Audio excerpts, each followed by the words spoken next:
Dawn broke over New Rome. By now the long-sought signs of spring were in the air.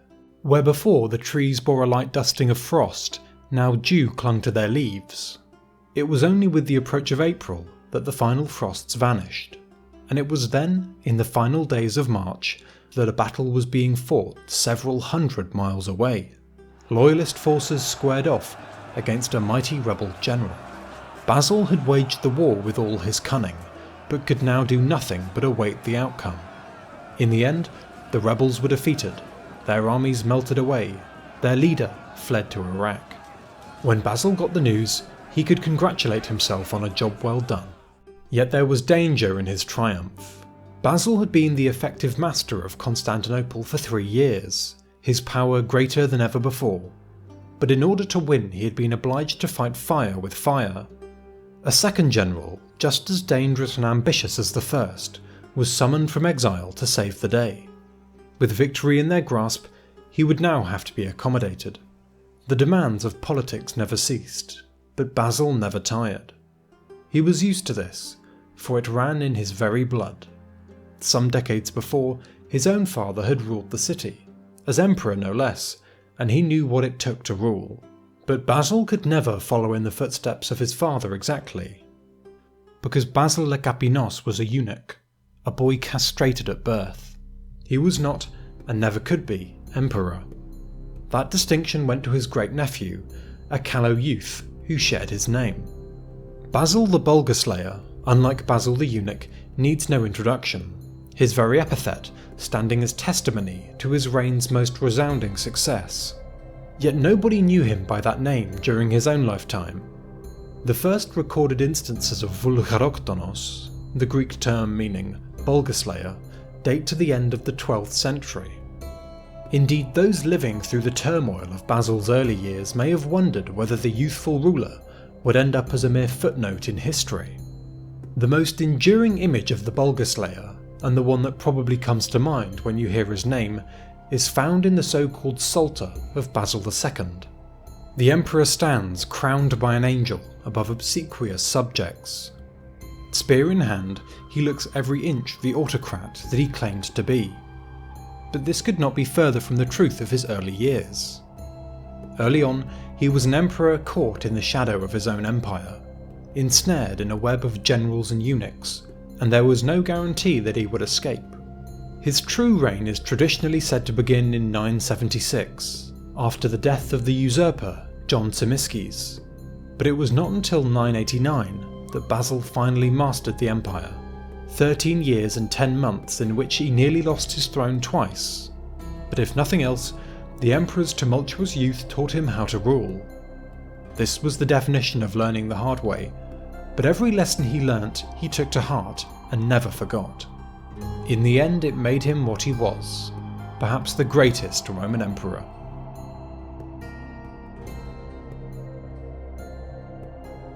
By the time of Basil the Emperor's birth in AD 958, Basil the Eunuch was in his early 30s. Not only did they share the same name, their fathers did too. The elder Basil was the son of Emperor Romanus I. The younger Basil was the son of Emperor Romanus II. They were thus both members of the imperial family. Basil le Capinos was the younger Basil's great-uncle. But there the similarities ended. Henceforth we shall refer to the eunuch by his last name, le Capinos, and reserve the name Basil for the Bulgarslayer alone. Le Capinos was a bastard, his mother a foreign concubine, and his father had him castrated during infancy. As with all castrations, this was done to limit his political prospects, but as with all eunuchs, the absence of testicles did not prevent him from wielding power. It merely changed how he did so.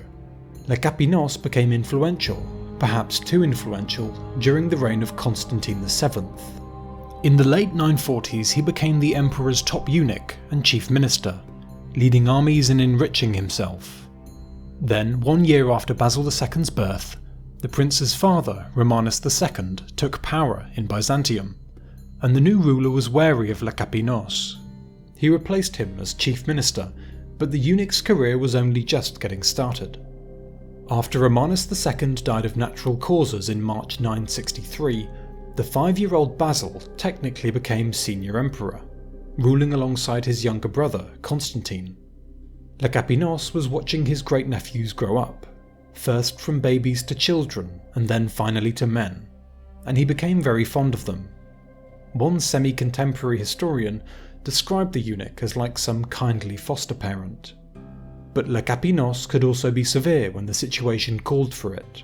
He had no qualms about fighting dirty, especially now that he had lost his preeminent position at court. Within months, the new regency government was challenged by a general called Nikephoros Phocas.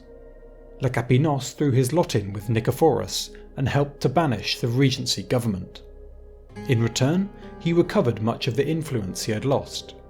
Nikephoros claimed the throne and ruled alongside the young Basil, but soon made himself unpopular, and in December 969 Lecapinos again involved himself in a coup.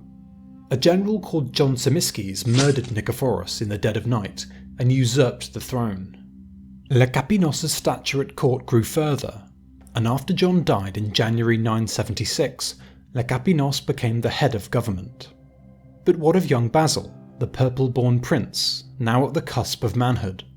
Basil was a shadowy emperor, never more so than during the rule of the usurpers. Although both Nikephoros and John were careful never to harm him, and maintained the fiction that they ruled jointly as co-emperors, they kept the young Basil isolated, and hugged imperial power closely to themselves. So much so that when Basil finally became senior emperor in 976, true power instead rested with Lecapinos, who had been a key figure in John's government. The young emperor was inexperienced and untrained, and whiled away his youth chasing women and pleasure. No doubt it suited the usurpers well to have Basil distracted and dissolute. Nevertheless, those 13 years spent standing in the shadow of the soldier emperors did teach him one thing: that the armies were powerful and not to be trusted. Various military clans, most notably the Philagathos, the family of Nikephoros, harboured ambitions for the throne, and sought to follow in their relatives' footsteps. This salutary lesson was one that the armies soon taught the emperor again. Almost immediately, an insurrection broke out that nearly cost the emperor his throne, led by the brother-in-law of John. This was Skleros, whom John had made commander-in-chief by giving him the position of Domestikos, the empire's highest-ranking command. Now that John was gone though, the government felt differently about giving one of his relatives a huge army. In order to prize Skleros away from his troops, Lecapinos had tried to find him something else to do. A small demotion, one that wouldn't rock the boat. In the end, he settled on giving Skleros the Dukaton of Mesopotamia. This was one of several new commands established after the recent conquests. A patchwork of themata, that is military provinces, ran from the Black Sea to Syria, but they were smaller on average. No individual thema could repel incursions, so the borderlands were grouped into 3 Dukata: Chaldea, Mesopotamia, and Antioch. Being Dukes of Mesopotamia was nothing to sniff at, but Skleros still saw it as something of a demotion, which it was. His old office, that of Domestikos, went to a eunuch called Petros, who was a former servant of the dead emperor Nikephoros II Phocas. That was important. The usurpation of John Tzimiskes and the resultant murder of Nikephoros in 969 led to much enmity between the two clans. Skleros, as the brother-in-law of John, inherited much of this bad blood. Indeed, he had been instrumental in quashing a revolt by the Philagathos during the reign of John. By making Petros the Domestikos, Lecapinos was tapping into their family feud, thereby ensuring the loyalty of his top general. When Skleros revolted and proclaimed himself emperor in the summer of 976, Petros never wavered. At the court's command, he loyally marched east to confront the usurper. Skleros marshalled his forces in Mesopotamia and secured a marriage alliance with the Emir of Mosul, acquiring a force of cavalry in return. Thus augmented, he felt confident enough to begin his war in earnest. Petros was at Caesarea beyond the mountains, while the Dukes of Antioch, a certain Michael Bortzes, had been ordered by the palace to stop Skleros' advance. Details are lacking, but when Scleros met the Loyalist forces, he scored a decisive victory. Not only were the Loyalist forces driven back, Scleros was able to twist Baucis' arm and force his defection, thus delivering Antioch to the rebels. The two men briefly went back there, where Scleros installed an Arab Christian called Ubayd Allah as his eyes and ears. Then he set his sights on the capital. He advanced deeper into Anatolia, while his supporters seized the port of Attaleia on the south coast, and much of the fleet with it. 977 began with the Loyalists on the back foot, but the palace had plenty of moves to make. First they tried to bribe the rebel forces, and when that did not work, they sent flying columns of troops to march east and pillage the lands of Scleros' supporters. This did the trick and undercut Scleros' credibility. He was forced to send Michael Baucis to shadow them and prevent further damage. Baucis had orders not to engage, but that suddenly became very difficult when a wagon loaded with tribute from the Empire's Muslim vassals passed through. Both sides rushed for the wagon, and a battle was fought, which Baucis lost. The momentum Scleros had gained began to dissipate with this defeat, and he felt the pressure. A single defeat might spell the end for a rebellion, as defections spawned further defections. Scleros knew this well from his own experience of crushing revolts, and knew that he had just one chance left. He had to fight a battle. He had to win. Fortunately for him, he got his shot at redemption when Petros chose to offer battle. The two sides clashed, and despite Scleros' recent reversals, his cavalry carried the day. In the rout, Petros was slain, while Scleros pressed his advantage. The rebels marched on and captured Nicaea, less than 60 miles from the capital. The final obstacle was the Sea of Marmara, which separates Europe from Asia. It is defined by two straits, the Bosporus in the north and the Dardanelles in the south. Scleros' fleet was stopped and defeated at the Dardanelles, denying him rule of the waves. So the year ended with no end to the war in sight. Meanwhile, in 978, the palace stuck a thorn in his side by turning Antioch against him. Scleros' governor there, Ubayd Allah, was promised a lifetime governorship of the city if he defected. Yet one turncoat would not reverse the disasters of 977, so the palace got creative and desperate. In early 978, Lecapinos made his riskiest move yet. Imperial messengers were sent to the island of Chios in the Aegean, there to seek the nephew of Nikephoros II. Bardas Phocas had led the revolt against John I back in 970, before Scleros put it down. John mercifully spared his life and exiled him to Chios as a monk. Now, many years later, Phocas found himself restored, appointed to the high office of Domestikos, and given one mission: destroy Bardas Scleros. So it was that there were not only two Basils in the capital, but two Bardases duking it out in Anatolia as well. Taking Phocas off the bench and promoting him to high office was a calculated risk. On one hand, he had sought the throne before, and may do so again. On the other hand, as the head of the Phocathes, he had extensive connections. Their clan had been one of the leading lights of the military aristocracy for decades now, and he could pull on lots of strings. He gained a reputation for vigour and strength, and it was said that any man who received a blow from his hand was dead straight away. However, the situation called for strategy more than strength, and beating Scleros was a tall order. Phocas force-marched his army past Scleros and linked up with other loyalist forces at Caesarea, where he raised further troops from his supporters there. Another defection then beset the usurper's cause, when Michael Baucis switched back to the loyalist side. With Phocas threatening his rear, Scleros turned around and sought him out, bringing him to battle at a place called Pankaleia, not far from Amorium, on the 19th of June 978.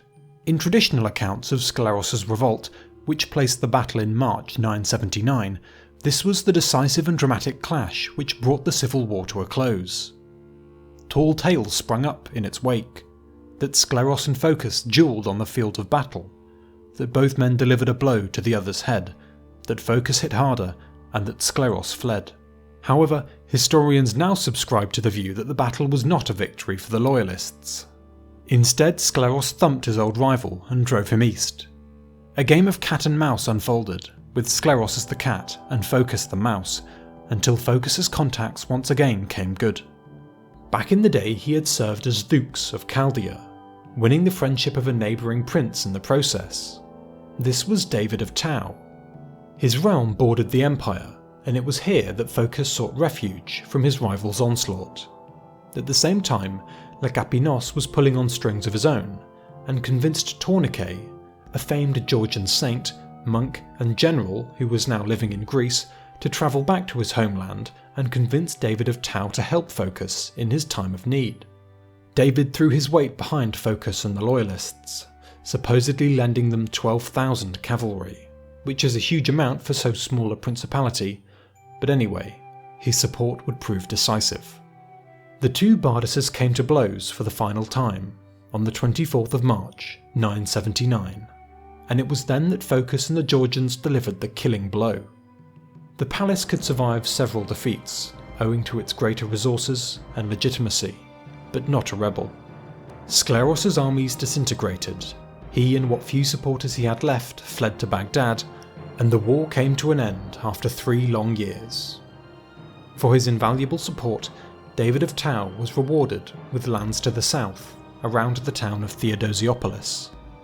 Phocas stood victorious over Scleros, but given the uphill battle he had been forced to fight from the beginning, the usurper definitely acquitted himself as the superior general.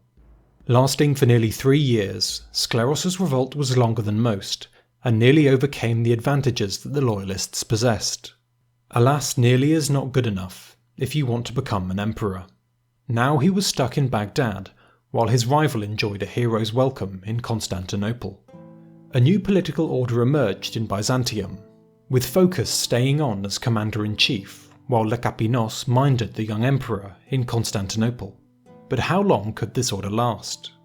In the end, the answer to that question came not from Lecapinos or Phocas, but from the 21-year-old Basil, who began to tire of being treated like an overgrown child. The emperor shed the pleasure-seeking vices of his youth, becoming an austere, severe and ambitious man, who strongly believed himself to be best suited to run the empire. Despite Basil's maturity, however, Lecapinos remained the dominant figure at court in the interlude following Scleros's revolt. It was the eunuch who controlled foreign policy, and he who had come to an agreement with Phocas, granting the general supreme military authority. Lecapinos governed admirably, and Basil surely learned much by watching his great-uncle work. But any respect he felt for him was slowly being clouded by a deep-seated hatred. The eunuch was a proud man, keenly conscious of his status and what had to be done to maintain it, even if that meant countermanding Basil's commands and riding roughshod over his authority. He thought he knew better, and by minding the shop, Lecapinos felt he was helping the emperor, who only saw it as an insult. Later, Basil would claim that many things happened that were not in accordance with my wish, for he decided and appointed everything according to his own will. Lecapinos held sway for now, but he was skating on increasingly thin ice. A brief crisis in the west blew over when the Holy Roman Emperor and the Emir of Sicily simultaneously invaded southern Italy before fighting each other. In July 982 they faced off at Stylo in Calabria. The Germans were slaughtered, but the Emir of Sicily fell in the fighting, so both sides fled home and troubled the Eastern Romans no more. The Holy Roman Emperor, Otto II, had a particularly nasty homecoming. Escaping the slaughter at Stylo by swimming out to sea, Otto was rescued by a passing ship, yet he soon discovered to his horror that it was a Byzantine ship. To save himself from a trip to Constantinople, Otto waited until the ship was passing Rossano and then dove back into the water. He swam to the shore and retreated back north. News of the debacle spurred his Slavic subjects into open revolt, and before he had a chance to repair the damage, he died of natural causes.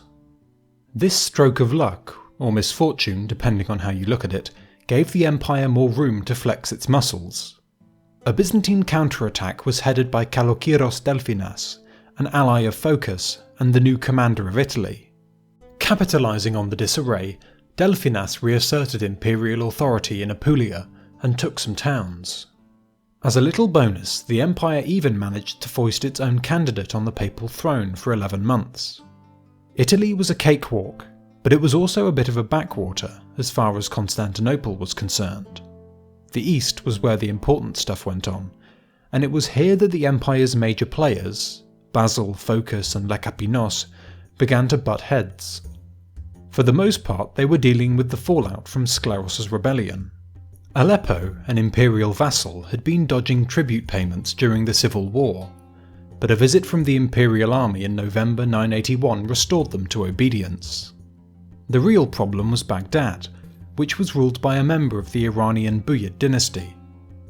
Skleros was being hosted there, kept under close supervision as a useful card against the Byzantines.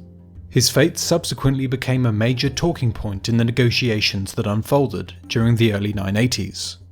Diplomats shuffled down the long road from Constantinople to Baghdad and back again, and one of them, a Buyid envoy called Ibn Shahram, wrote of his travels.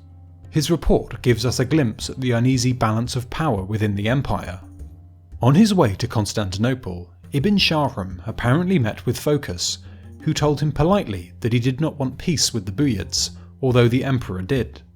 Cracks were beginning to appear, and Ibn Shahram also claims that Phocas was already considering rebellion. When the envoy reached New Rome, he met Basil and cannily persuaded the emperor to work towards a negotiated settlement, possibly involving the return of Skleros. If only Basil could override the opinion of his generals, Ibn Shahram reasoned, he would be able to stamp his authority on the empire. It was a smart pitch, but Basil had other reasons for wanting a deal with the Buyids. Firstly, Skleros was a weapon that the Buyids could wield against Byzantium if they wanted to stir up another civil war, so Basil wanted to get him where he could control him. I also can't help but think that the emperor saw Skleros as a valuable counterweight to Phocas. If Basil ever needed to take the fight to his uppity general, then Skleros could be a useful ally. Lekapinos had been ill at the time of these negotiations, and he was furious that Basil had acted without his leave. The emperor was forced to mollify his great-uncle, but the old eunuch's helicopter parenting was grating on the emperor. Nevertheless, Basil's rapprochement with Skleros and the Buyids seemed to be gathering pace. As per the terms of the agreement they were hammering out, Skleros and his family would come home and be restored to high rank, while the empire would hand over Muslim prisoners and a few forts in return. In the end, the deal fell through, and Skleros' stay in Baghdad was extended for much of the decade. Phocas may have had a hand in this. Two of the three major players on the imperial stage were itching for a fight, inching closer to the final rupture. But first, the third player had to fall from grace for the final time. In 985, when Basil was 27 and Lekapinos 60, the emperor abruptly fired his great-uncle and put him under house arrest. Seeing that he would never go quietly, Basil then stripped him of his considerable wealth and exiled him. He twisted the knife further in two ways, undoing all of his great-uncle's decrees unless he personally signed off on them. And then, for no reason save spite, he persecuted a monastery that Lekapinos had built. To avoid the accusation of impiety, Basil did not destroy the monastery outright, but rather he stripped it of its valuables and amenities, leaving the monks destitute. In a display of sardonic humour, he claimed that the experience would enliven the monks into real thinkers, namely, about how they would feed themselves. It was a deeply callous way of dealing with the man he owed so much, but Lekapinos had been flying too close to the sun for too long. 4 decades at the peak of power had come to a crashing end. The eunuch died, heartbroken and alone, not long after. The emperor spared no sentimentality for his great-uncle. Instead, this was followed by an immediate reshuffling of the military in Basil's favour.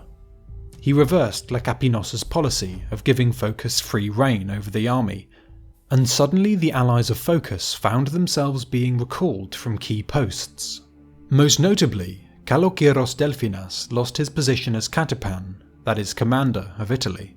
Phocas himself would not be dislodged so easily, but even he suffered a demotion from Domestikos to Dux of Antioch. That downgrade was strikingly similar to the one Lekapinos had given Skleros in 976, and everyone saw how that turned out. The possibility of civil war was no doubt at the forefront of the Emperor's mind, but this time Basil seemed to get away with it. Phocas opted to keep his powder dry, and to rely on the time-tested strategy of letting your opponent trip and fall on his face.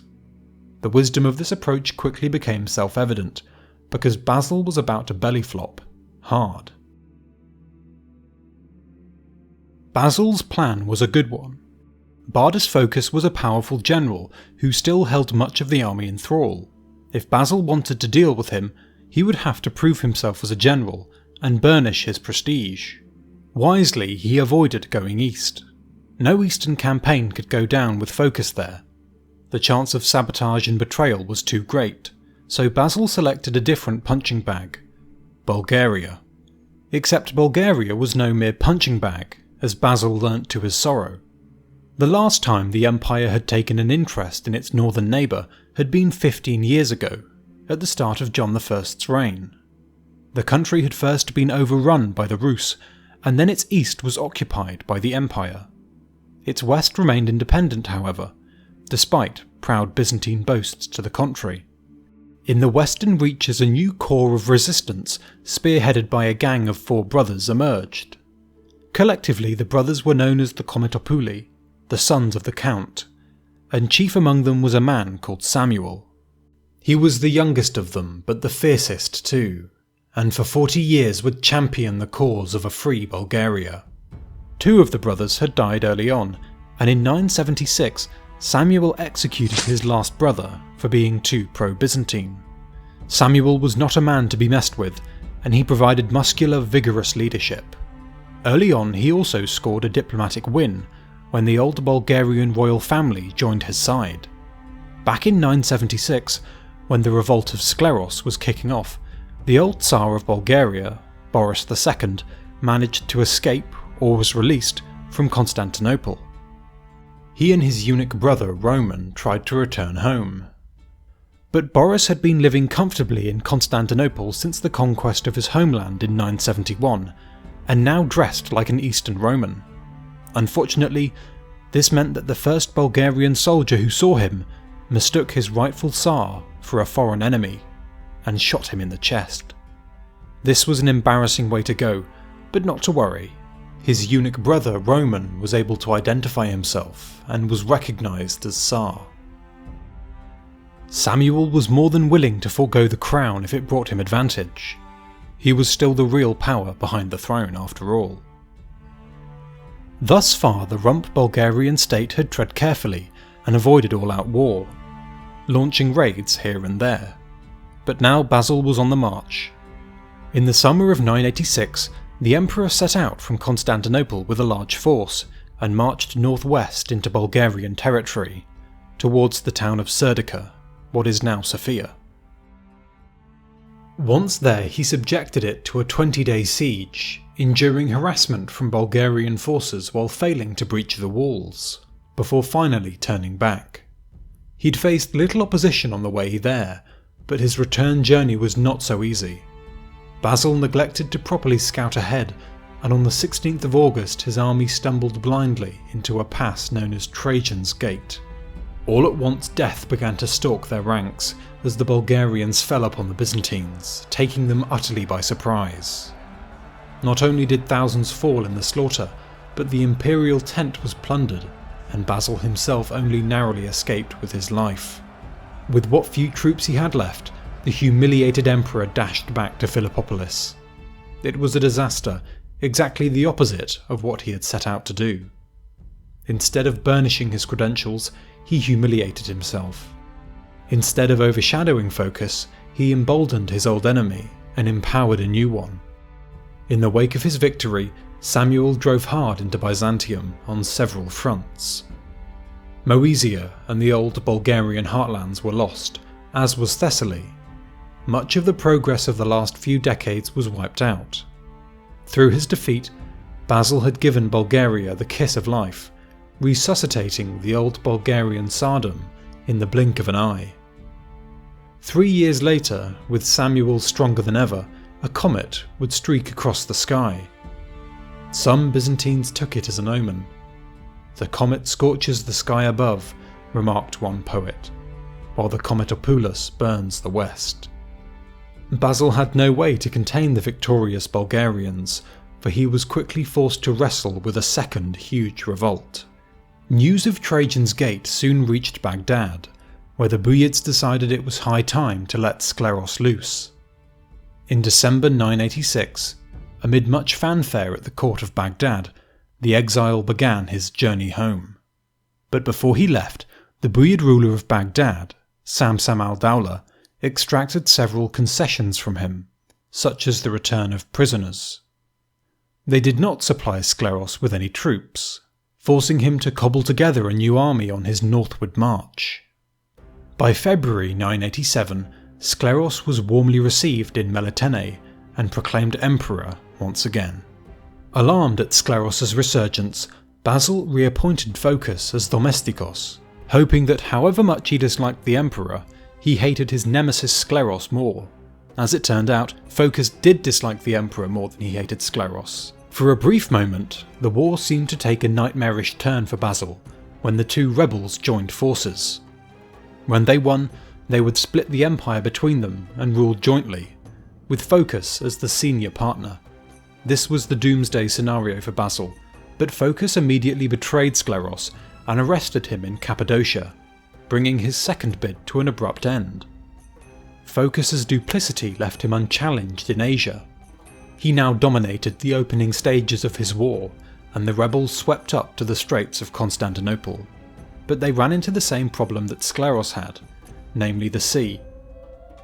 Basil had some toeholds in Asia, such as the city of Abydos on the Marmara coast, and it was this that Phocas now besieged. The rebels also cut off grain imports from Asia, strangling the sea lanes that led through the Dardanelles, but Basil was able to keep the capital fed by importing grain from the northern Black Sea coast. One army, led by Kalokeiros Delphinas, was encamped at Chrysopolis, directly across from Constantinople. The other, led by Phocas himself, maintained the siege of Abydos. The emperor could cling on thanks to the imperial fleet, but only a powerful land army would turn the tide. Fortunately, Basil found one, all the way across the Black Sea, in the lands of the Rus. The Rus were on-again, off-again enemies of the empire, and had twice attacked Constantinople. More recently, Emperor John I had fought them for dominion of Bulgaria in the 970s. The Byzantines could appreciate their martial prowess, and in 987 Basil desperately tried to tap into that. To that end, he offered Prince Vladimir of the Rus his sister in marriage, an imperial princess born in the purple, called Anna. This was an untold honour, a prize that the kings and emperors of Western Europe had failed to net. But then again, Basil had a high asking price. In return for Princess Anna, Vladimir would dispatch 6,000 warriors to Basil's aid, a ferocious army of northern soldiers. In 988, the emperor received his new army. These would become known as the famous Varangians, imperial protectors drawn from the warlike peoples of Scandinavia and England, and they would serve and protect the emperors up until the demise of the empire. Soon after they arrived, the Varangians were deployed for the first time, and to devastating effect. The emperor crossed the strait and smashed the army of Kalokeiros Delphinas. Basil operated under the cover of darkness and took the rebels by surprise, scattering them and apprehending Delphinas. The emperor was merciless and hanged him on the spot. At the same time, he had his agents raise an army in the east, deep in rebel territory. However, Phocas was once again aided by David of Tau, and this threat was eliminated. It all hinged on the great battle to come. Phocas was pressing ahead with his siege of Abydos, in hopes of crossing over into Europe. But in 989, Basil led a second foray into Asia, and marched against Phocas. The emperor was accompanied by his brother and nominal co-ruler Constantine, one of the few times that the lackadaisical prince ever went on campaign. The two sides drew up for battle. The historian Psellos paints a dramatic picture of the clash to come, comparing focus to a cloud driven by violent winds whirling over the plain. And yet, at the critical hour, focus slumped suddenly and utterly dead. And that was it. It was one hell of an anticlimax, but for the humble soldiers on both sides, now spared the horrors of war, it probably came as something of a relief. Despite the death of their leader, the partisans of Focus did not give up completely. They released Scleros from the prison he had been rotting in a last-ditch attempt to rally the opposition to Basil. But the once mighty general was nearly 70, and his eyesight was failing. He wasn't fit to wage war anymore, and when Basil offered him and his supporters an extremely generous amnesty, he gave in. In October 989, Scleros surrendered to the Emperor. When Basil and Scleros came face to face in Bithynia, it was for the first time in 13 years. And what a difference those years had made. The Emperor was shocked by his frailty. Half blind and led by the hand, Scleros appeared a shadow of the man who had dominated the Empire for 3 years. "Look at this man I have so feared," Basil exclaimed, in an unusually sympathetic mood. "He can hardly walk."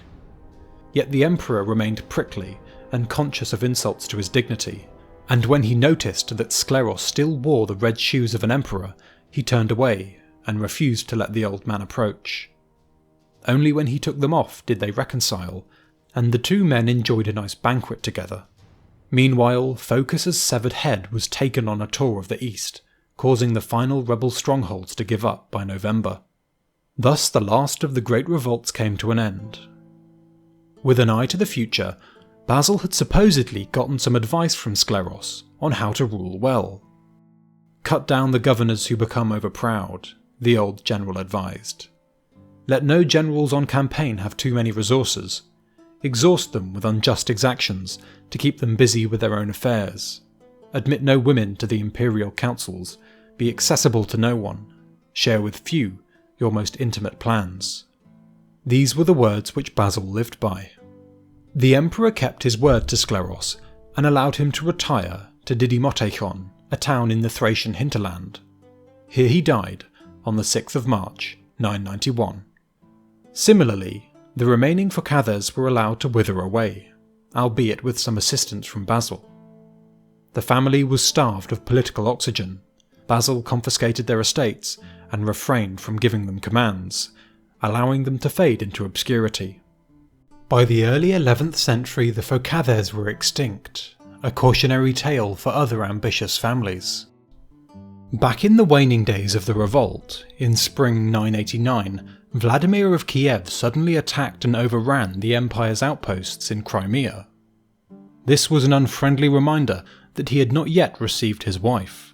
His betrothed, Princess Anna, was not thrilled to be leaving for the court of a barbarian king, especially not one who bore with some justification the moniker of boundless fornicator. "It is as if I were setting out into captivity," bemoaned the princess. "It would be better for me to die at home." Her brothers, Basil and Constantine, supposedly reminded her of the upsides. "It is through you that God turns the lands of the Rus to repentance." At the end of the day, it wasn't her choice to make, and she was married off to Vladimir. Basil made sure to pay everyone back, good and bad, and Vladimir of Kiev had not been the only foreign ruler to intervene in the civil war. Next stop was Tau, the small Georgian principality ruled by David, that meddlesome prince. To punish him for supporting Focus, Basil descended upon him with a great army. Aware that he had no way of resisting the emperor's host, David took the only road left. He offered total submission, and promised to hand over his entire realm when he died. Absorbing kingdoms like this had been standard practice dating back to the Old Republic, and as recently as 968, the Empire had absorbed the Armenian Principality of Taron. Basil accepted David's proposal, and to further bind him to the court, he granted him the prestigious title of Kuropalates. Though the civil war was finally over, the experience profoundly shaped the rest of his reign. Henceforth, if Basil wanted a job done, he did it himself. He would lead the armies, he would root out the enemies within, and he would stomach no opposition. Both of the revolts against him were launched by sections of the army, led by commanders who could lean on a prestigious family name and draw on military connections. As such, Basil favoured fresh faces, new men who were less uppity and more reliant on the emperor. New names like Komnenos appear for the first time. Even these he kept at arm's length. Having been burned by his generals twice before, Basil chose to not rely on others wherever possible. This way of ruling was not easy, but fortunately he was endowed with a limitless pool of stamina and vigour, matched only by Justinian, that enabled him to fight constantly. Subordinate generals may have been hamstrung with insufficient troops, so this extremely active brand of emperorship was done to make up for that. Occasional flare-ups with the Fatimids drew him east, but increasingly his reign was devoted to a war of immense length against Bulgaria. Domestically, the post-revolt period of Basil's reign is poorly documented, and we know little of what went on, but this may reflect the peace and quiet of the period. Chroniclers are naturally drawn to the dramatic, famines, revolts, invasions and the like, so Basil's reign was probably a time of peace and plenty. He ruled competently and autocratically, without stirring up trouble or allowing anyone to challenge him. The middle of his reign was also marked by much discussed land laws. Some historians have tried to place them in the socio-economic context of a rising landed aristocracy, although that perspective has been challenged.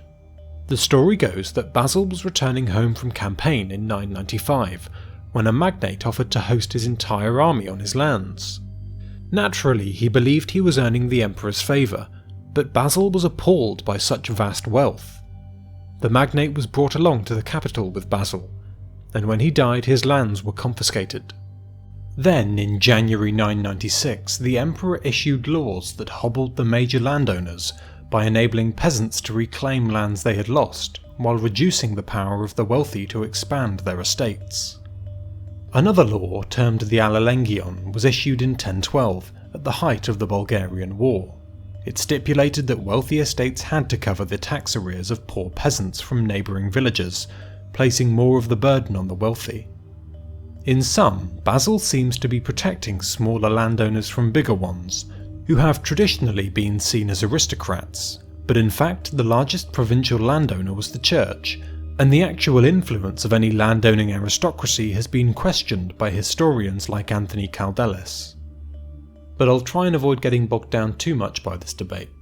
Beyond the law's impact on the estates, they also functioned as statements of intent, letting the great and the good know that the emperor could make or break them at a moment's notice, and reinforced his position as the ultimate arbiter over the empire. Basil probably devised the Allelengion to cover the costs of the Bulgarian War, which was then reaching its denouement. And on that note, let's turn to the land of Basil's greatest achievement. 991 saw the beginning of one of the longest wars in all of Roman history. Basil had Bulgaria in his sights once again, and this time he would not fail, although success would not come easily. Unfortunately, our sources for the war are meagre and often unhelpful. Arabic sources don't focus on it, while our main Greek one, John Skylitzes, provides a jumbled narrative. Nonetheless, we know that in spring 991 he invaded Bulgaria and began a tireless series of campaigns, in which he did not return home even for winter. He was so laser-focused that he did not even appoint a Patriarch of Constantinople from 991 to 996. In this first phase he focused his armies on the Macedonian hinterland, which was surgically savaged. The lucky forts were captured, the unlucky ones destroyed. Bit by bit, Basil chipped Bulgaria away in his own careful way. Risk-taking was penalised, and every step meticulously planned out.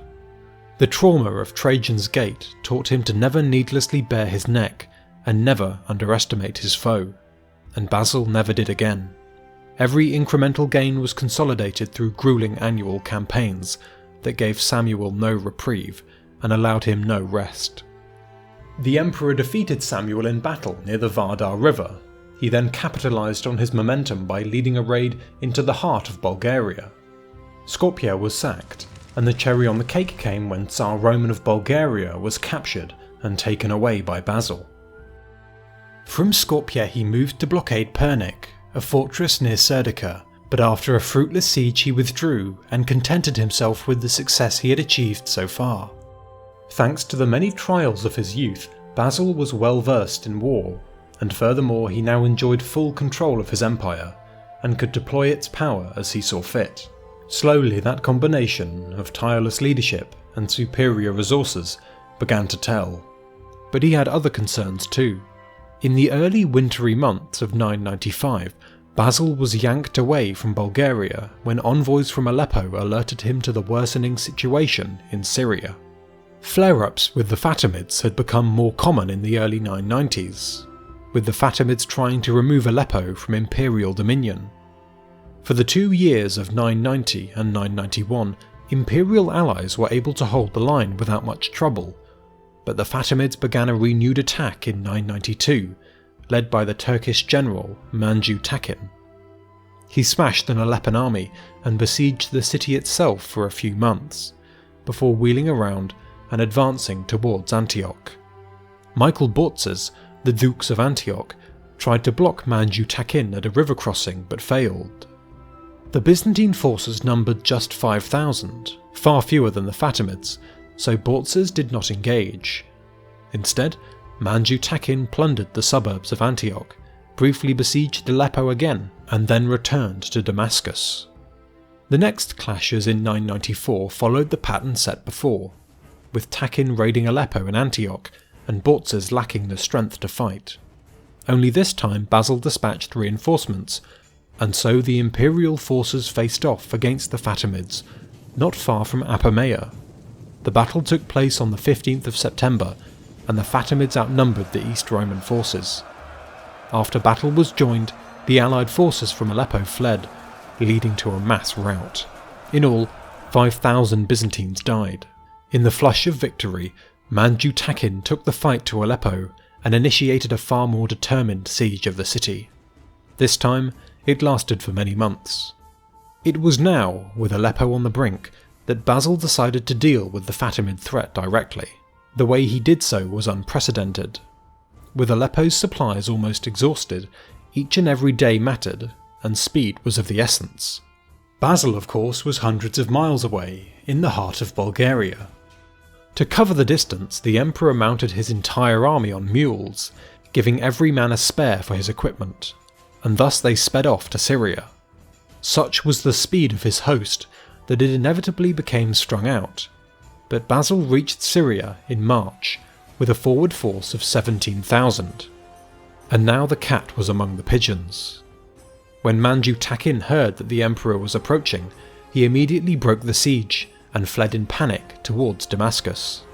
The Eastern Romans pillaged the south, taking Apamea, Raphania and Homs, but failing to capture Tripoli.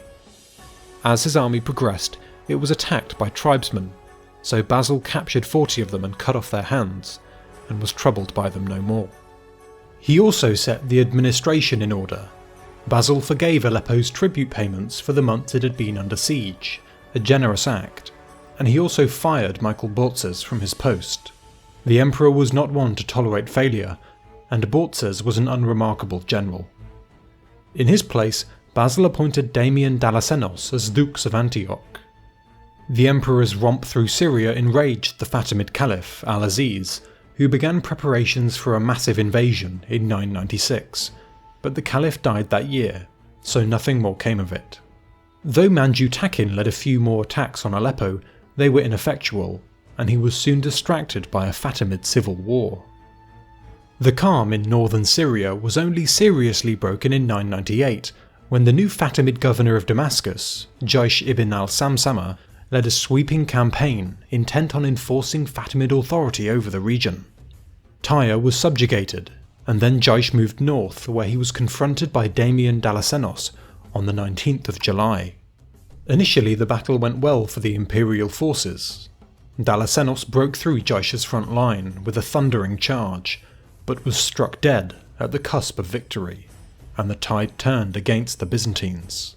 Disheartened by their commander's death, they fled and were slaughtered in great numbers. Many Eastern Roman officers were taken captive to Cairo, where they were stuck for a decade. Basil would have to return east in person, but by this point he was again stuck in Bulgaria, delaying him until late 999. This delay turned out to be well timed. Jaish had his hands full suppressing discontent in Damascus, so Basil faced little resistance when he finally did ravage Syria. He buried the bones of the previous year's slaughtered Byzantines and built a church atop their graves. Again he faced stiff resistance at Tripoli and so retreated north, where he appointed his trusty general Nikephoros Ouranos as Dux of Antioch, replacing the late Dalasenos. As winter approached, he bunkered down in Cilicia, ready to attack the following spring. But by now both sides were tired of fighting. Basil wanted to be in Bulgaria, and the advisors of the young Caliph al-Hakim wanted to stabilise his regime. So a 10-year truce was agreed in the year 1000. From a theological standpoint, the Fatimids couldn't actually agree to any permanent peace, but this truce, as it were, would be periodically renewed and extended. In fact, this formed the basis for a long-standing period of peace in the Levant, despite occasional tensions. While in Cilicia, the emperor got news of David of Tau's death, so he went on a trip to the Caucasus. The Principality of Tau was absorbed, while Basil schmoozed with local bigwigs, both Christian and Muslim, accepting their submission and granting them fancy titles. Uniquely, the Muslim ruler Mumahid al-Dawla was made dux of his local region and given the authority to call on imperial armies, making him the only Muslim with a position in the imperial bureaucracy. Not long after Basil left, one of the Georgian lords, Gurgen of Kartli, invaded Tau, angry at a perceived slight from the emperor. But the situation was soon resolved by Nikephoros Ouranos. From 996 to 1000, even while Basil was distracted in the east, war was raging with Bulgaria. Just after the emperor rushed off for the first time, imperial forces were caught in an ambush by Samuel, and the unfortunate commander was kept in captivity for 22 years. Samuel's success emboldened him to strike further, and in the summer of 996 he ravaged Greece as far as the Peloponnese. Basil sent Nikephoros Ouranos, his man of many things and a masterful general in his own right, to take charge of the situation. Throughout 997, Ouranos shadowed Samuel as he tore through Greece, until they reached the river Spercheios. The enemies encamped on opposite banks of the river, which was in flood due to the heavy rains. With the waters so high, Samuel thought himself safe, but Ouranos secretly forded it and stormed the Bulgarian camp. The Battle of the Spercheios River, as it came to be known, was a slaughter. Samuel and his son only escaped by pretending to be corpses, and then fleeing with all haste into the mountains. Supposedly the bleached bones could still be seen decades later. That same year, the captive Tsar of Bulgaria, Roman, died in Constantinople. Samuel saw a chance to repair the damage this defeat had done to his prestige, so in 997 he proclaimed himself Tsar. After 2 decades spent resisting imperial encroachment, this was well earned. The newly minted Tsar regrouped with new forces and prepared to fight to the bitter end. Details thin out now, and many of the details we are given can't be dated accurately. Incursions into the lower Danube region returned Pliska and Preslav, the old capitals of Bulgaria, to imperial control. Basil then looked upstream and captured Vidin in 1002. It might be that for a while Samuel's Bulgarian state was boxed into a fairly small area around Ohrid, in the west. However, the situation on the ground isn't clear, and in any case Bulgaria was far from finished. The problem is simply a major lack of information. We have no clue what was going on between 1003 and 1014. One line from John Skylitzes helpfully says that Basil marched into Bulgaria every year and laid waste and ravaged all before him, and says nothing more.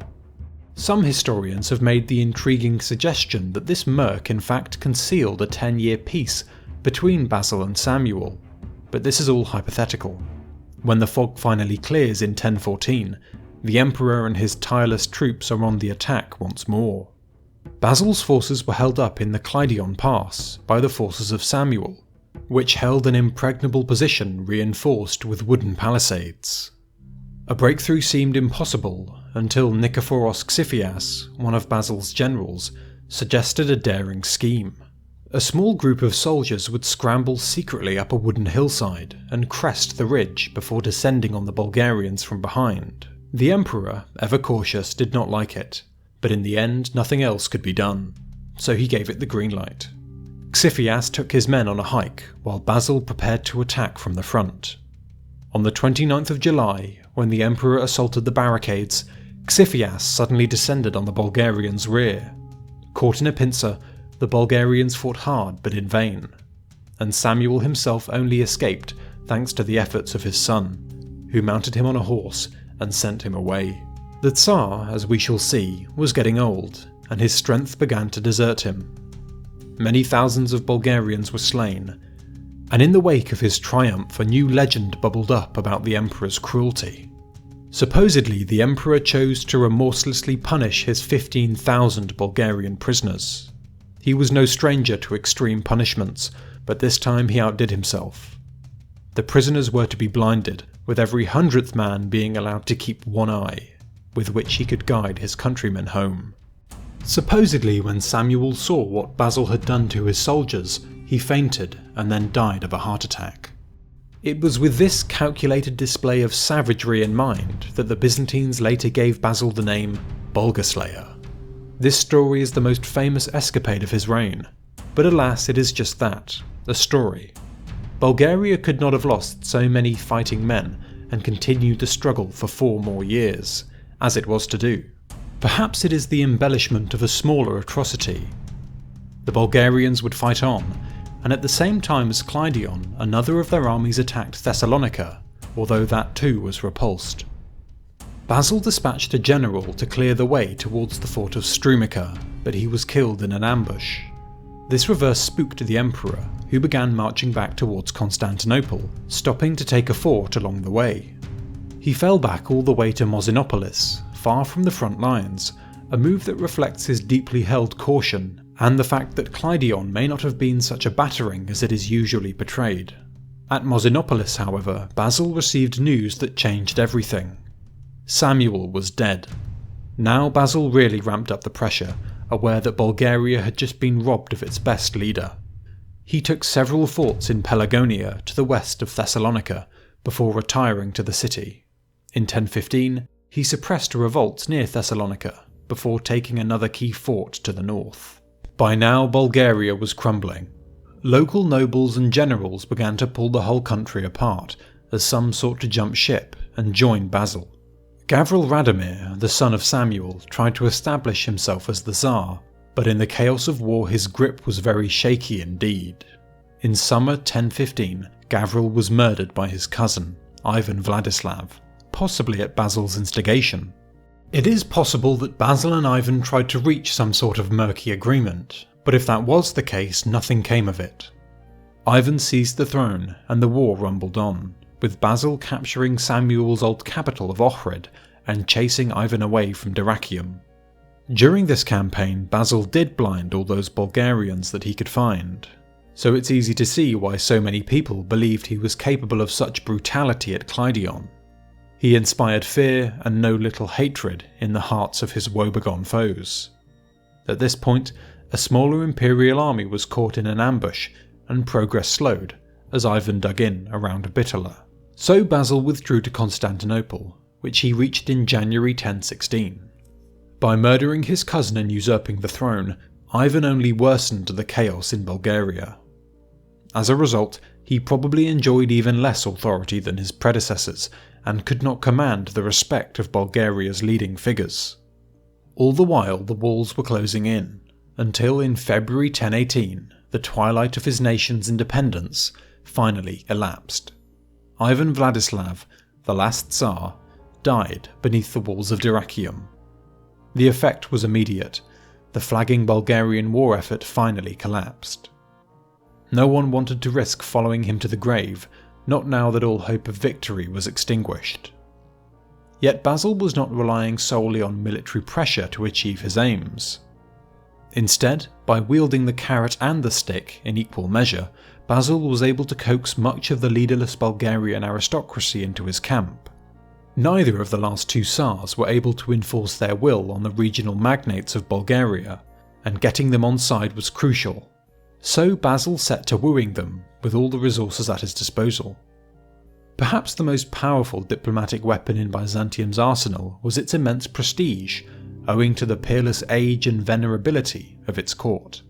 To receive an imperial title, such as Patrikios or Patrician, and Anthipatos or Proconsul, was a great honour, and marked one out as a great man.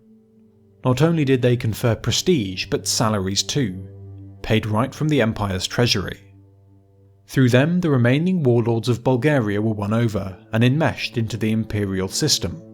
For example, a certain Krakhrus turned over the impregnable citadel of Pernik, as well as its abutting lands, in exchange for the title of Patrikios, while the families of the Kometopouli brothers were treated kindly as well. Basil intended to win not just the war but the peace too. He was after hearts and minds. To that end, marriages were arranged between Bulgarians and Eastern Romans, tying and intermingling their aristocracies. In fact, the wife of future Emperor Alexios Komnenos was the great-granddaughter of Ivan Vladislav, so the rest of his Komnenian dynasty, and every successive Byzantine dynasty after them, descended from the last Tsar of Bulgaria.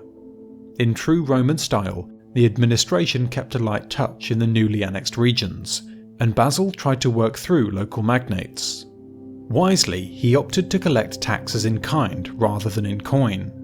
This suited the Bulgarians, who had a less monetized economy than the Byzantines, and the imperial authorities themselves.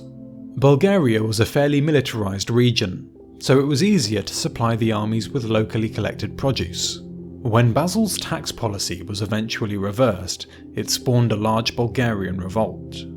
The emperor did not travel to Constantinople immediately, instead going to Athens, where he gave thanks to the Virgin Mary in the Parthenon. Only then did he return to his capital. His entry into Constantinople in early 1019 was celebrated with a well-deserved triumph.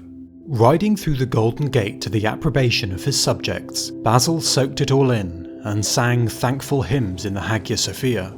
More than mere victory, the festivities marked the vindication of his prior humiliation at Samuel's hands, and the beginning of Bulgaria's 160-year subjugation to the empire. Not since the 6th century had Byzantium been so dominant in the Balkans. The princes to the west of Bulgaria, overawed by Basil's achievement, began paying lip service to the empire. Croatia, Bosnia, Serbia, Dalmatia. For a brief period, Basil was accepted as the suzerain of them all. However, this newfound hegemony existed more in theory than in practice, and imperial authority diminished rapidly the further west one went. As soon as Basil died, the Croats terminated any illusions of subservience to Byzantium. But it's fair to say that Croatia was very much beside the point. The Great War of his lifetime was finally over. It had taken him a gobsmacking 27 years, but he had never tired, and in the end his patience was rewarded.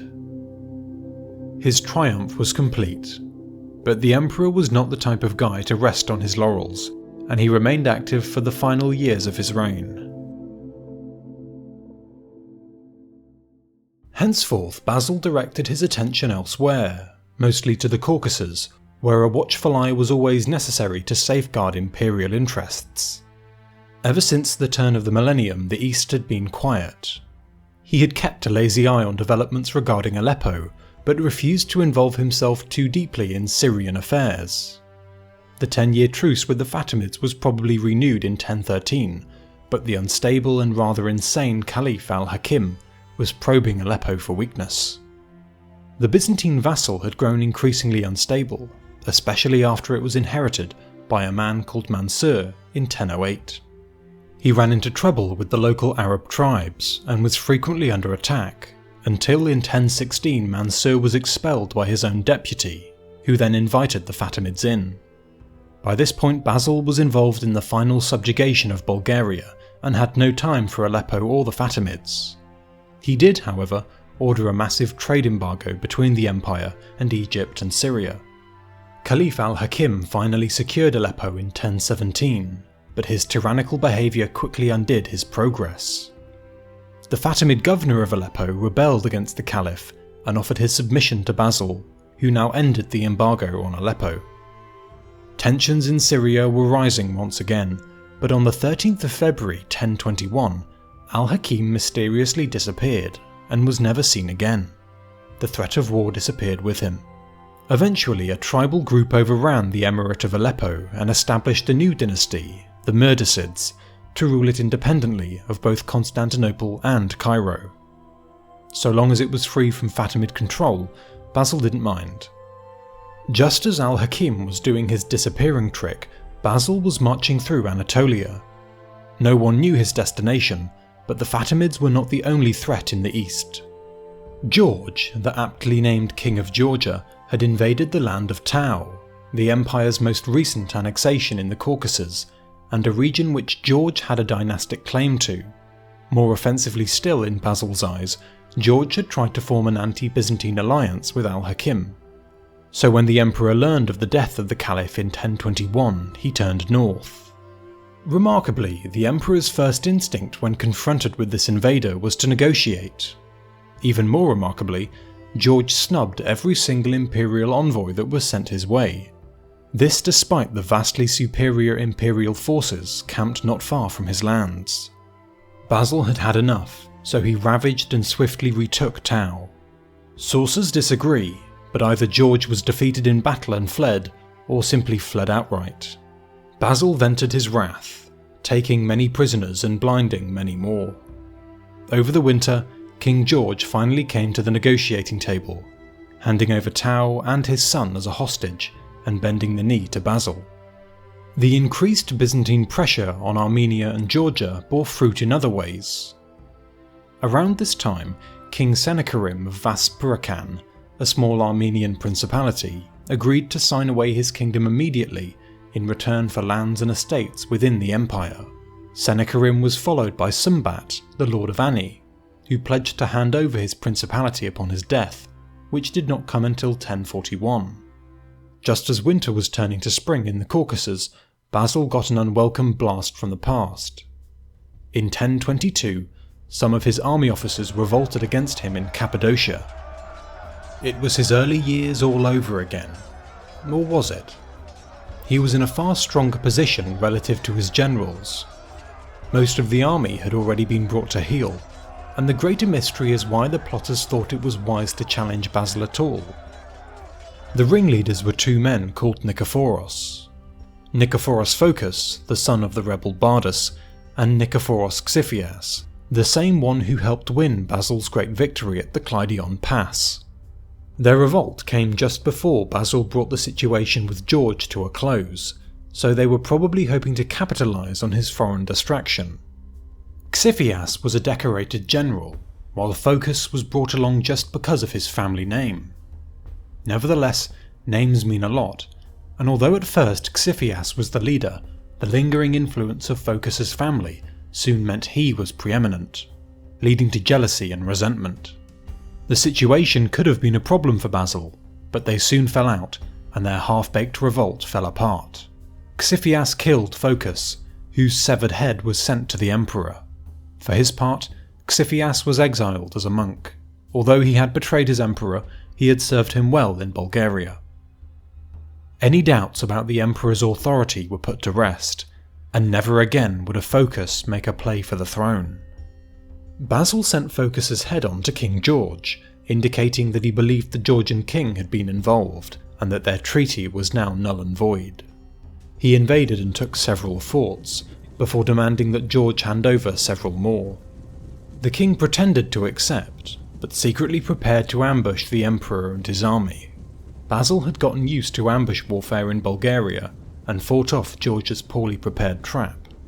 The Georgians were slaughtered and their king followed through with the terms he had previously agreed to, handing over his son and several forts to Basil. Now satisfied, the emperor went home. Basil is most renowned for his exploits in Bulgaria and personally led armies in Syria and the Caucasus. But one region he never visited was Italy. The peninsula was never a priority for Byzantium, but even here imperial power was on the up. Over half a century ago, the Byzantines unified their holdings into a single command, called a catapanate.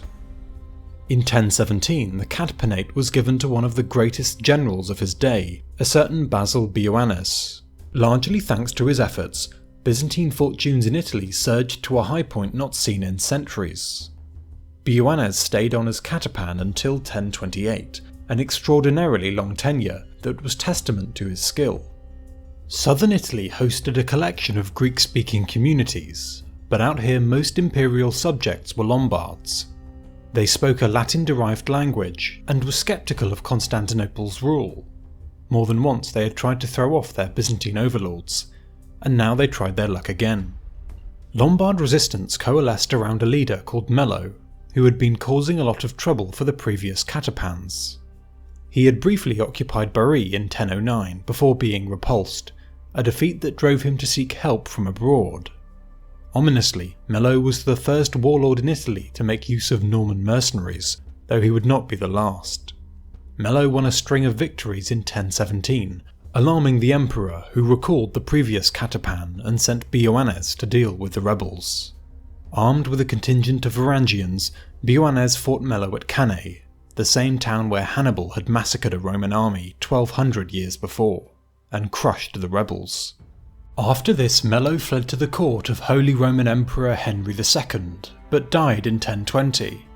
Emperor Henry then went south in 1021–22, but he achieved little, and returned home. Free from opposition, Bioannes established Byzantine rule over most of southern Italy, and constructed several forts to shore up his position. In 1024, he led a surprising invasion of Croatia, crossing the Adriatic and capturing the Croatian king's wife and son. These were sent to Constantinople as hostages. He likely did this to force a conclusion to a conflict between Croatia and Venice, both states in Byzantium's orbit, so that Venice could free up its fleet to go south and aid the emperor's next big scheme, the reconquest of Sicily. It had been the earliest overseas province of the Roman Republic, and saw some form of Roman rule for over 1,000 years. Now, however, it was ruled by the Kalbid dynasty of Muslim emirs, a state of affairs that Basil was keen to terminate. Historical claims aside, Sicily was still the richest island in the Mediterranean, and served as a base for Muslim incursions into Italy, so Basil had lots of reasons for wanting to neutralise it. Piracy remained a real problem, and Muslim forces had also recently laid siege to Bari, until Venice had sailed to the city's aid. Partly to reward this assistance, ties between Venice and Constantinople deepened during Basil's reign. Trade privileges were granted to the Republic in 992 in return for naval support in Italy. Then in 1004 the son of the Doge married Maria Argyria, a distant relative of the emperor. The newlyweds basked in the brilliance of their wedding in Constantinople. As a sign of favour, Basil and his brother Constantine personally lowered the golden wedding crowns onto their heads. 2 years later, after the couple had returned to Venice, a son was born to them, named Basil after the emperor. Aside from being a prestigious match for the Doge and his family, the marriage also transmitted a bit of fine dining technology to Western Europe, the fork. Maria commonly used one, and they quickly caught on. Alas, the happy family died of the plague shortly after, but the fork lived on. Basil was counting on Venetian naval support for his imminent invasion of Sicily, for the transport of troops and so forth. All throughout the final months of 1025, the 67-year-old emperor was at work preparing for the next campaign. Most men his age would leave the sword to one side and settle into the twilight of their life, but not Basil. He would carry on until the end, which came sooner than he hoped when, in December, he fell ill. He summoned his brother, the co-emperor he had excluded entirely from power, and made his preparations for the end. Constantine was confirmed as his successor, becoming the senior emperor after a wait of 63 years. By his own wish, Basil was not to be buried alongside the rest of the emperors in Constantinople, nor would he bear the royal robes in death. Instead, he asked to be buried plainly at a place called Hebdomon, 7 miles from the capital.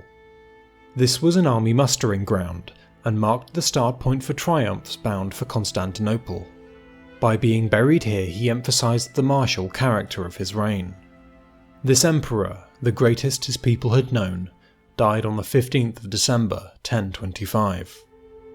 Of his 67 years, 49 had been spent ruling the empire, longer than any other emperor. He never married and sired no heirs, so rule of the empire passed to his younger brother, which leads us to one of the mysteries of Basil's life. Constantine VIII, who had no sons, was already 65 and did not long outlive his brother. Constantine did have daughters, 3 of them, but all were unmarried. So why did Basil not marry? Why did he not do more to plan for the succession? Not marrying was very unusual at the time, but even if we ascribe that to personal choice and leave it to one side, Basil was still staggeringly negligent regarding his nieces. One was cloistered in a monastery while the others were in middle age. The eldest, Zoe, was unmarried and nearly 50. In other words, by 1025 the Macedonian bloodline was functionally dead. None of Constantine's daughters could bear children. But Zoe could still be married off to some nobleman, and he would inherit the throne, even if they couldn't have children. This was what Constantine VIII eventually did when he died in 1028, but the man he chose was fairly inept, whereas if Basil had possessed the foresight to select someone, he surely would have chosen a capable and respected general. Instead, after Basil and Constantine died, Zoe went through 2 more husbands of middling quality, until the Macedonian dynasty finally sputtered its last feeble breaths. Most likely the reason Basil did nothing about this during his own reign was because of his deeply held mistrust. Basil liked being in control. Right up until he died, he was leading the armies and planning the conquests, and keeping everything under his thumb. In short, he dominated the empire. But his dominance was hard won, and as the recent revolt of Xiphias had shown, could still be challenged. So if Basil married his niece Zoe to a capable general, that man would instantly become a contender for the throne, and as such, a potential threat. Basil was growing old, so he probably felt that a younger man might be able to challenge him. And Basil was not the kind of man to tolerate any challenges, especially after the constant turmoil of his youth. It's a shame, because Basil raised up many competent generals in his time, many of whom would have made for competent emperors. In the end, his suspicion clouded his judgment, and his dynasty died as a result. But there's a bit more to it, because Basil had actually tried to marry Zoe off once, to the Holy Roman Emperor Otto III no less. That was 2 decades before Basil died, back in 1002. Zoe, or possibly one of her sisters, was dispatched to Italy, but she only made it as far as Bari in the south when she received the unfortunate news that her betrothed had suddenly died of a fever. Though it would not lead to any marriages, this undertaking did have an interesting sideshow: a Byzantine pope. The negotiations had been opened by Otto back in 995, when he dispatched his godfather and former tutor, a man from southern Italy called John Philagathos, to Constantinople. Philagathos failed to secure a bride for his master, but remained in Constantinople until 997. Hailing as he did from Rossano, a city under Byzantine rule, Philagathos spoke Greek, and was very much an Eastern Roman in his outlook. Some in the West began to wonder whose side he was on, especially in light of the imbroglio he soon found himself in. Shortly after his return from the East, Philagathos joined a plot to replace Otto III's preferred pope. A Byzantine envoy also took part, and we have his letters. Despite disparaging Philagathos as a steaming pile of excrement, he nonetheless bragged about appointing him pope, even though, in the words of the envoy, I ought to have him strangled. He had seized the papal throne, or rather, he had consented to be the rebels' candidate for pope. Why exactly Philagathos, now anti-Pope John XVI, thought he could get away with this is unclear. The following year Otto swept into Rome, kicked down the doors of the Castel Sant'Angelo, and once he dealt with the other plotters he mutilated him beyond YouTube's comprehension. Philagathos survived his mutilations, spending the last years of his life as a walking reminder not to get on Otto's bad side. He would have been a talking reminder too, if he still had lips, or a tongue. Basil's involvement was suspected, but what role did he actually play? Certainly, the Byzantine envoy, a bishop from Anatolia who had accompanied Philagathos back from Constantinople, was personally involved. But this did not mean Basil had sanctioned his actions. As far as imperial policy goes, trying to depose Otto's pope while simultaneously negotiating with him seems counterintuitive, especially since Basil's interests were primarily with Bulgaria. Angering Otto did not serve him at all, even if having a Greek on the papal throne was a pleasant prospect for Basil. The driving force behind the revolt was in fact a Roman family, much given to thuggery, called the Crescentii. They had dominated the city's politics for decades, but Otto's presence in Italy had briefly dislodged them. This was not the first time the Crescentii had tried to appoint a pope. In any case, Otto didn't see the rebellion as any reason to break off negotiations with Basil, and as we've seen, these almost came to fruition in 1002. We'll return to this in a few seconds, but I'd briefly like to take the time to ask you to subscribe to the channel. This documentary took a very long time to make, so if you want to see more, your support would be greatly appreciated. Now let's continue.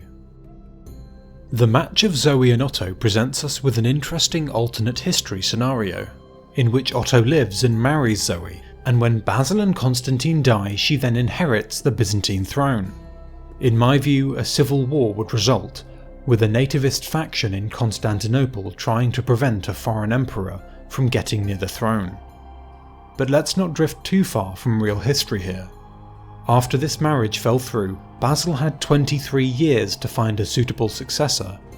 He failed, and now it's time to conclude. The past 49 years had not just been a reign, they had been an era. If you count all the way back to Basil's coronation as junior emperor in 960, then most people in the empire had lived their entire lives with him on the throne. Of course, real power had eluded him for much of that time. In the decades since he mastered his throne, much had happened. And who better to sum it all up than the man himself, whose tomb epitaph survives to this very day, and which reads as follows. Here I rest on the 7th day, from the numerous toils I bore and endured on the battlefield. For from the day when the King of Heaven called upon me to become Emperor, the great overlord of the world, no one saw my spear idle. I stayed alert throughout my life and protected the children of New Rome, valiantly campaigning in both West and the outposts of the East, erecting myriad trophies in all parts of the world. And the witnesses of this are the Persians and the Scythians, together with the Abkhazian, the Ishmaelite, the Arab and the Iberian. O man, seeing now my tomb here, reward me for my campaigns with your prayers. Rulers of all stripes lie on their tombs about how brilliant their lives were, but Basil's boasts are nothing but the truth. His half-century on the throne had been remarkable, a triumph 300 years in the making, a vindication of the Roman ability to survive and surpass. Though he was no stranger to failure, he never once shirked his duties and never once let his enemies have the last laugh. The empire had made gains on every front, emerging as the dominant power in its neighbourhood. And Basil achieved all that while bequeathing a full treasury to his successors, bursting in fact with so much gold that new subterranean vaults had to be dug out. Yet for all his wealth, the emperor never spent much on himself, preferring simple clothes to elaborate finery. He was far more concerned with wielding power than showing it off. When he felt his power threatened or his dignity trammelled, he could be cruel and cold, as shown in the way he disposed of his great-uncle, the eunuch Lekapinos. To many of his subjects, and to us today, much about Basil remains an enigma. Even his own brother and ultimate successor, the co-emperor Constantine, was kept at a distance and excluded from all power. He was secretive and suspicious, he loved and was loved by few. Much of what we know revolves around him being an emperor, but some mundane humanity still slips through. He enjoyed witticisms and had a belly laugh that shook his whole body. When in deep thought, he would run his fingers through his beard. He spoke plainly, More like a peasant, remarked the historian Michael Psellos, than a man of good education.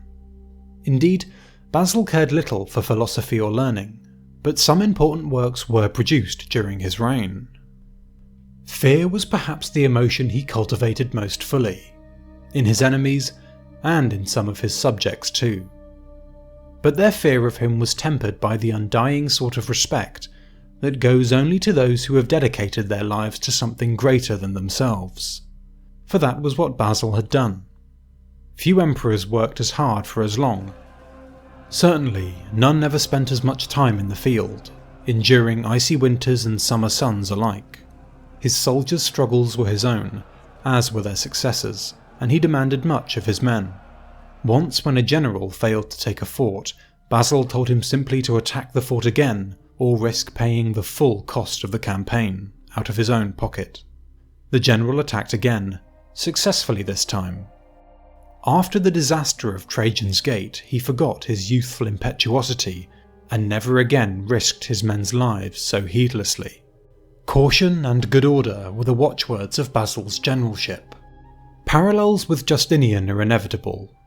Both are titans of the popular imagination of Byzantium, but whereas Justinian left the empire overextended, Basil put it in a position of stability and security. And of course, unlike Justinian, Basil did his own dirty work. Yet this achievement, which was not just Basil's doing, but the doing of the dozens of emperors over the past few centuries, lasted less than 5 decades. The fat years that followed the triumph of Basil's reign passed quickly. Byzantium began to come under more sustained attack, and by the end of the century, provinces that dated back to the times of Augustus, 1,000 years before, were lost. The armies that Basil had spent so much of his time leading were brought to their knees. The frontiers, which had been his life's work to protect, caved in. All this in just 50 years. The tale of that collapse, which would catalyse the Crusades and reshape the Eastern Mediterranean, will be the subject of the final part in my series on the middle centuries of Byzantine history. So stay tuned folks, it's about to get grisly. If you've watched this far in the video, then why not subscribe to the channel? It's free and really helps me out. A very big thank you to my generous Consul tier member, Chris Manger. Becoming a YouTube member or supporting me on Patreon really is the best way to support the channel. But even if you don't, just watching this far in the video is good enough for me. Thank you again very much for watching, and hopefully the next video doesn't take quite so long to make.